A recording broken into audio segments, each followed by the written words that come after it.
तो भारत के tax system में एक बहुत बड़ा बदलाव दरवाजे पर है, जिसे जीएसटी 2.0 कहा जा रहा है। देखने में तो ये सब कुछ सिंपल करने जैसा लगता है, लेकिन क्या ये वाकई सबके लिए अच्छा है? चलिए इस बदलाव की परतें खोलकर देखते हैं। इस पूरे सुधार का सबसे बड़ा और सीधा सा मतलब बस यही है, जो हमारा 4 अलग अलग रेट्स वाला जीएसटी का सिस्टम था ना, उसे अब सिकोड़ कर सिर्फ 2 मेन रेट्स पर लाया जा रहा है। और ये बातें सिर्फ हवा में नहीं है।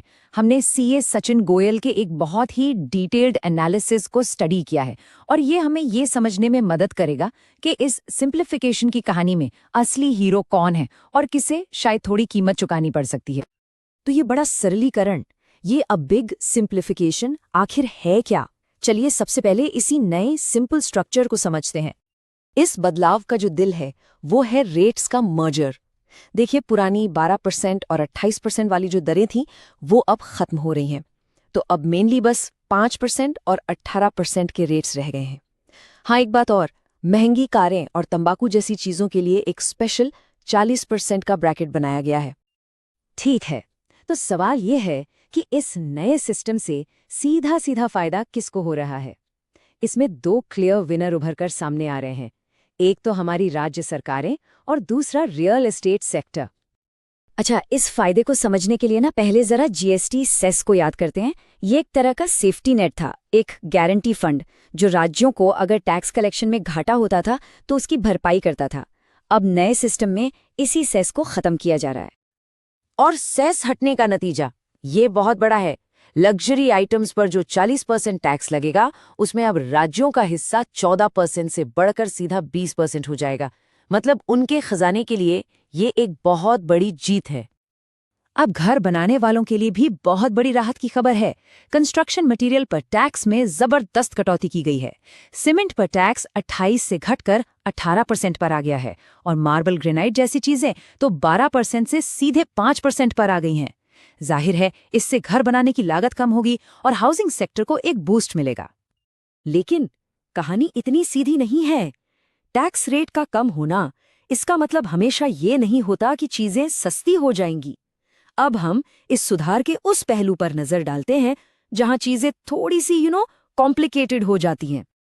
होटल इंडस्ट्री का उदाहरण देखिए। 7,500 रुपये से कम के कमरों पर जीएसटी 12% से घटाकर 5% कर दिया गया है। सुनने में तो कमाल लगता है ना?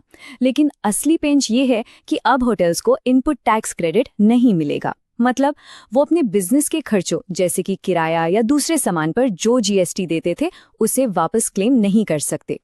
इससे उनकी असल लागत बढ़ सकती है, और हो सकता है इसका बोझ आखिर में हम जैसे कस्टमर्स पर ही आ जाए। यही कहानी ब्यूटी पार्लर्स में भी दोहराई जा रही है।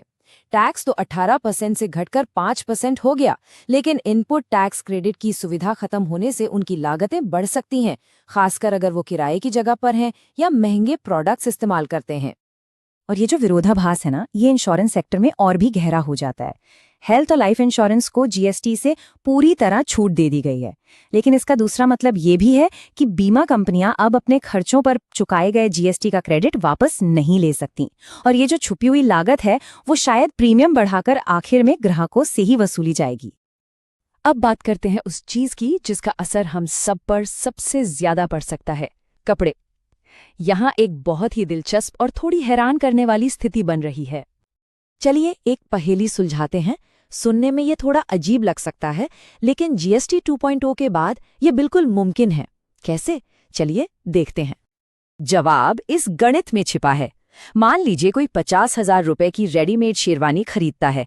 उस पर लगेगा 18% जीएसटी, तो उसकी कीमत हो जाएगी 59,000 रुपए। लेकिन अगर वही इंसान कपड़ा खरीदकर उसे सिलवाता है तो कपड़े और सिलाई दोनों पर सिर्फ 5% जीएसटी लगेगा, और कुल खर्चा होगा सिर्फ 52,500 रुपए। ये एक ही चीज के लिए 6,500 रुपए का सीधा अंतर है। यही है वो 13% का बड़ा अंतर। रेडीमेड पर 18% और कस्टम मेड पे 5%। टैक्स का ये गैप पूरे गारमेंट और फुटवेयर उद्योग का समीकरण बदल सकता है, और शायद हम सबको रेडीमेड खरीदने के बजाय कपड़े सिलवाने के लिए मजबूर कर दे। तो इन सभी बदलावों का निचोड़ क्या है? आइए एक नज़र में समझते हैं कि जीएसटी 2.0 से क्या क्या टेकअवेज हैं। तो कुल मिलाकर सिस्टम सिंपल तो हुआ है, पर इसमें कुछ छुपे हुए पेच हैं। राज्य और रियल एस्टेट तो साफ तौर पर फायदे में हैं, लेकिन कुछ सर्विसेज के लिए कम टैक्स रेट का मतलब कम कीमत नहीं है। और सबसे बड़ा बदलाव शायद हमारे कपड़े और जूते खरीदने के तरीकों में आ सकता है। और अंत में यही एक बड़ा सवाल बचता है, क्या टैक्स सिस्टम को सिंपल बनाने की एक कोशिश अनजाने में एक पूरे रेडीमेड इंडस्ट्री की ही सिलाई उधेड़ कर रख देगी? इसका जवाब तो खैर वक्त ही देगा। हमारे साथ इस पूरे एनालिसिस में बने रहने के लिए धन्यवाद।